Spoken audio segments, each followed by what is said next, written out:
குருவே சரணம் நிகழ்ச்சியில் தற்போது நாம் தரிசித்து கொண்டிருக்கிற சித்தர் பேர் வெங்கட்ராம சித்தர்னு பேர்.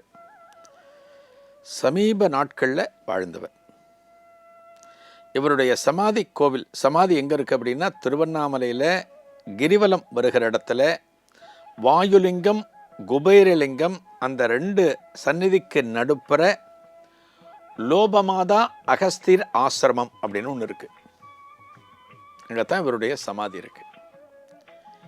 இவருடைய காலத்தில் அகஸ்திய விஜயம் அப்படின்னு ஒரு புத்தகத்தை நடத்தின்னு வந்தார். இப்போவும் வந்துட்டுருக்கு. இவங்களோட சம்பந்தப்பட்ட கட்டுரைகள்லாம் அதில் வரும், அகஸ்திய விஜயத்தில் வரும். இந்த வெங்கட்ராமனை நம்ம பார்த்துட்ருக்கோம். ஒரு 7-8 வயசு ஸ்கூல் விட்டு போகும்போது கீழே விழுந்து அந்த காயத்தை அப்படி தொட்டு சரி பண்ணுறார். ஒரு 80 வயசு பெரியவர். அந்த பெரியவர் பேர் குரு கந்தர்வ எடியாப்ப சித்தர் அப்படின்னு சொல்லுவாங்க. அவர் தான் இந்த வெங்கட்ராம சித்தருடைய குருநாதர். அந்த 80 வயசு பெரியவர் சொன்ன இல்லையா, அவர் தான் குருநாதர். இந்த காயம்பட்ட போது சிரிச்சார். காயம்பட்ட போது சிரித்து கையை தொட்டு அந்த காயத்தை சரி பண்ணினார்.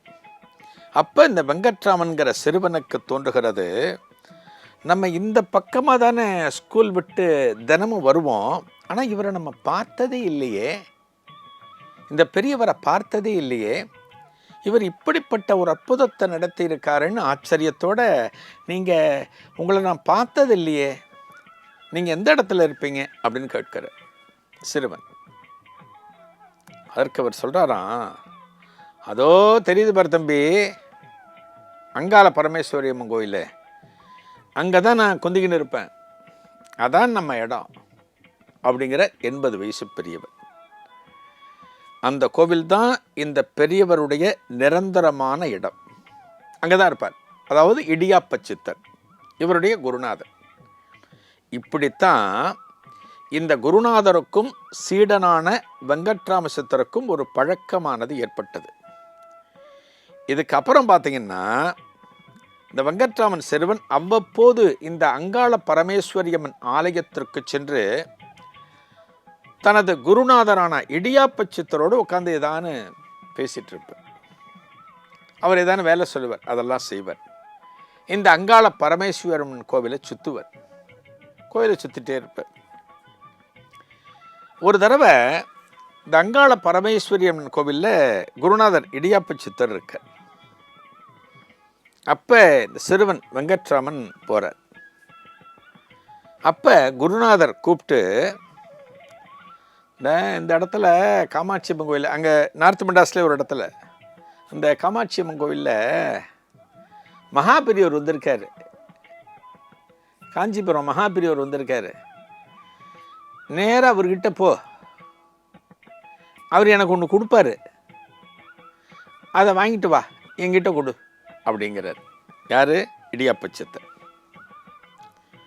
இந்த வெங்கட்ராமன் சிறுவன், மகாபிரியவா ஒரு பெரிய சன்னியாசி.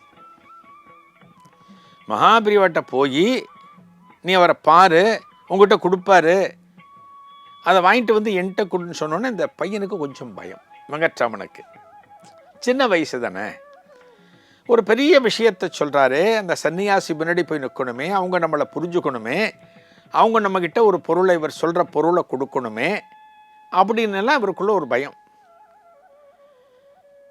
என்ன நிற்கிற, பயப்பறியா, போய் வாங்கினு வா, அவர்கிட்ட போ, அவராண்ட போ அப்படிங்கிறாரு. சரின்னு சொல்லிட்டு இங்கேருந்து புறப்படுறார். யார்? வெங்கட்ராமன் புறப்படுறார். போகிற போது ஒரு பயம். ஏன்னா ஒரு பெரிய மகாபிரியவன்னா கூட பக்தர்கள் நிறைய பேர் இருப்பாங்க. அந்த இடத்துக்குள்ளே எப்படி நம்ம போகிறது, அவருடைய பார்வையை எப்படி நம்ம கவர்றது, அவருக்கு முன்னாடி போய் நம்ம நிற்கணுமே, அவர் நம்மளை பார்த்து புரிஞ்சுக்கணுமே, இதெல்லாம் இந்த வெங்கட்ராமனுக்கு உண்டான பயம், கவலை. குருநாதர் போன்னு சொல்லிட்டார். இந்த பையன் வரார். யார்? வெங்கட்ராமன் வரார். அந்த இடத்துல மெயின் என்ட்ரன்ஸில் கூட்டமாக இருக்குன்னு சொல்லிட்டு அந்த பிரதான வாசல் வழியாக போன இவரை பார்க்க முடியாது, மகாபிரியோவை பார்க்க முடியாதுன்னு அந்த பின்பக்கத்தில் இருக்கிற ஒரு சுவர் ஏறி குதிக்கிறார், உள்ளே குதிக்கிறார்.